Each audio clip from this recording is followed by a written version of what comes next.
Hi, thanks for joining us today. Today's stories are about Earth Day. Earth Day is coming up on April 22nd, so I thought we'd do two stories and remind you to stop by the library and pick up a packet of activities that speak to sustainability and our environment and just being kind to the earth. So make sure you do that. So today's first story is an old standard that I actually love. It's called A Tree is Nice by Janice Udry, and it's used with permission of HarperCollins Publishing. And it's actually a Caldecott winner. You can see by the medal on the front.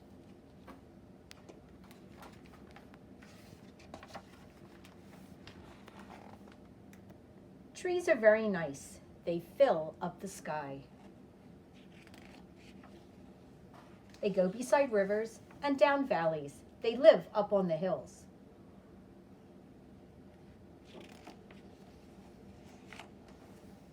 Trees make the woods.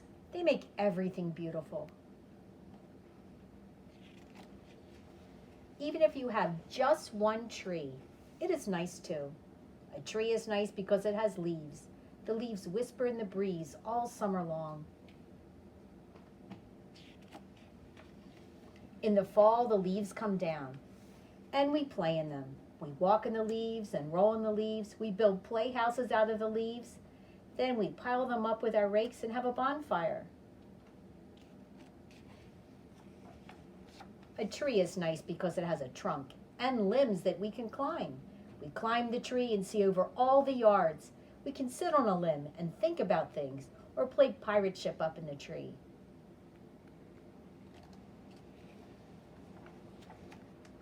If it's an apple tree, we can climb it and pick the apples.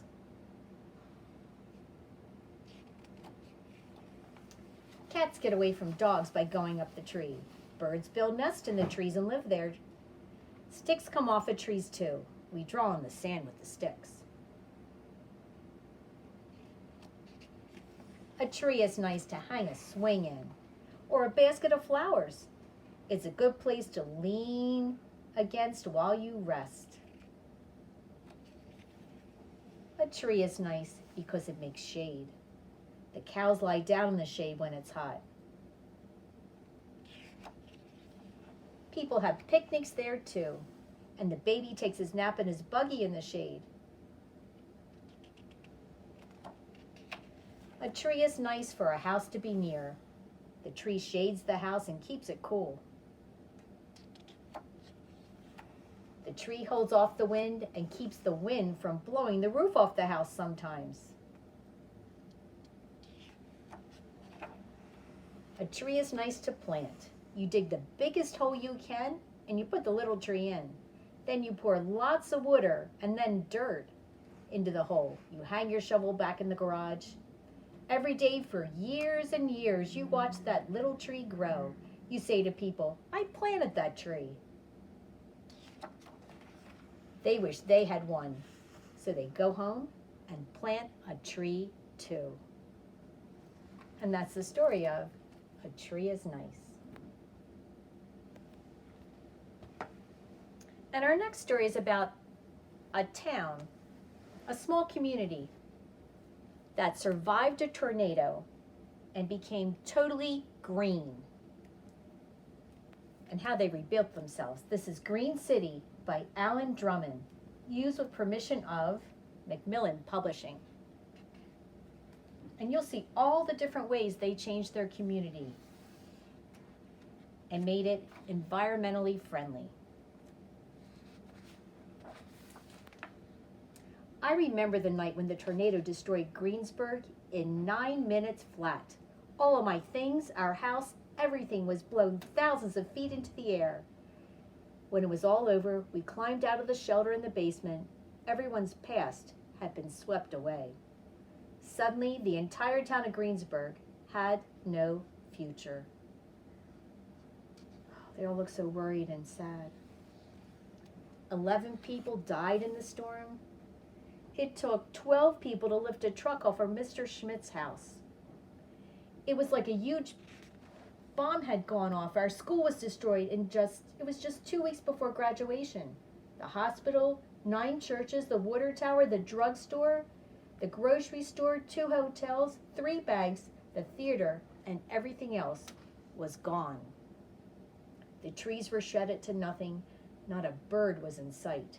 The only buildings left standing were the courthouse, the historic SD Robinette building, and Greensburg's great, giant grain elevator complex. And looking at the town from way, way up high in a helicopter, it was clear that nothing was left. Some people were asking, what good is Greensburg now? After all, we've only been a little town in the middle of endless cornfields. Down on the ground, there was a gigantic mess to clean up.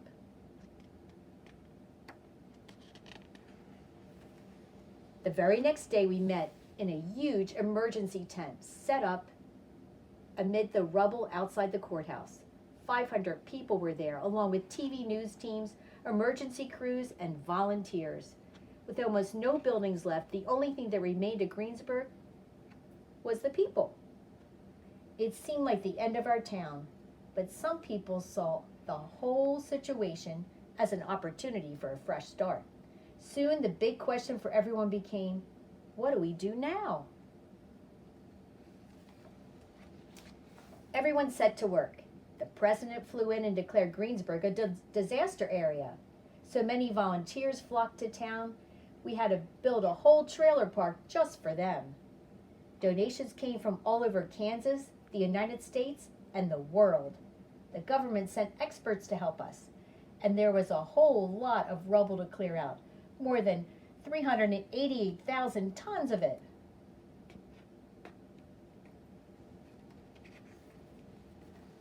We had to move out of town and find somewhere to stay during the big cleanup. But by summer, we were living in our own small little city of 300 trailer homes outside Greensburg. Life was not easy. There were disagreements. Some people moved away and never came back. Out there, living close to the weather, we realized how hot Kansas really could be. We had to drive everywhere, and there was always a chance that our trailers would be blown away by strong winds. We kept dreaming of what Greensburg and our new homes would look like. We did a lot of talking about how to build again. Sure, we all agreed on tornado-proof houses, the houses that we could keep cool in the summer and warm in the winter without using more fuel than necessary would be great. The word green kept coming up at every single meeting. Isn't green just a paint color? Asked Bob Dixon. Then Anthony Wallace spoke up. Green is basic common sense, he declared. Don't use up more than you need. It's sustainability, the Kansas farmer's way. Mr. Wallach opened the office and called it Greensburg Greentown. Not just green houses, a whole green city, he said.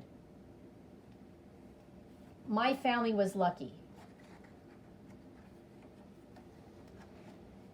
because the whole idea of a green city had everyone excited, and some people really got creative. Lana and John Jansen reclaimed their kitchen cabinets and tiles from the remains of their old house. Daniel Wallace suggested a silo eco-home with round walls, just like the grain elevator complex that has survived the tornado. Jill and Scott Eller started working on an amazing wind-resistant geodesic dome home made from wooden panels. Bob Dixon designed a super strong, super insulated wood frame for his home. 16 sustainable, affordable houses called the Prairie Point Townhomes would be built for Greensburgers right on Main Street. But these were difficult times, and not everyone had money to keep going. My family had spent the next 2 years working hard to build our home as a sustainable way, to make it as sustainable as possible. I see solar panels going up. The town's businesses were rebuilding green too. New offices for startup companies and a retail center. The 547 Art Center arrived by truck and was put together by University of Kansas architect students. On the outskirts of town, we built a wind farm big enough to power the entire whole community. The banks made sure their buildings were as eco-friendly as possible. So did Best Western Hotel, and beside it, the County Memorial Hospital was also green. Our new hurricane-proof water tower was constructed next to the new big green, the Big Well Museum. We knew our school had to be at the very center of it all. The plans looked exciting. For 3 years, we had only small trailers for classrooms. But we became experts in environmental science.